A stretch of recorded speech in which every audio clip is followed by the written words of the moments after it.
So whether you're looking to warm up your St. Paddy's Day celebration or you just want a recipe for an awesome nightcap, Irish coffee is always a good idea.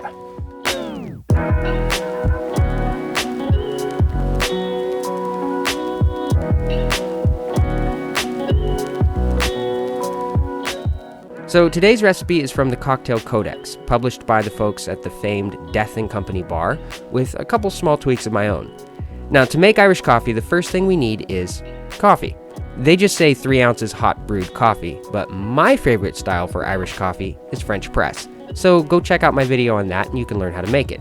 The first thing we want to do is take our mug and fill it with hot water from the kettle to preheat it. Then we're going to need some Irish whiskey, and though they recommend Jameson, you just want something inexpensive. This budget Kirkland is perfect. For sweetness, we need a 2-to-1 Demerara gum syrup, though again, you could use any kind of simple syrup really. Finally, we need some heavy cream or whipped cream to go on top.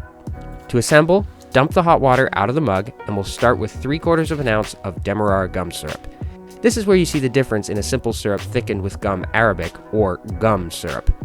It's totally extra, but this thick texture will make our coffee extra silky smooth, and the Demerara sugar adds more complexity to the flavor.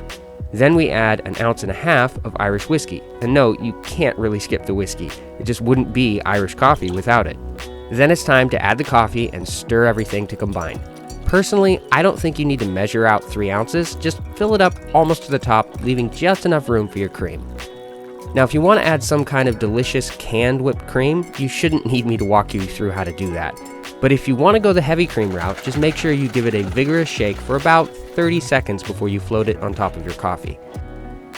This shaking gives a lighter texture that perfectly complements the richness of the coffee. Finally, a little nutmeg on top is the perfect finishing touch. Or if you're serving this to John Townsend's, a lot of nutmeg would also be appropriate. Now, after all that, what else is there to do but give it a taste?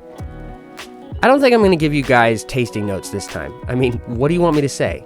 It's Irish coffee. This stuff is freaking awesome. You should make some.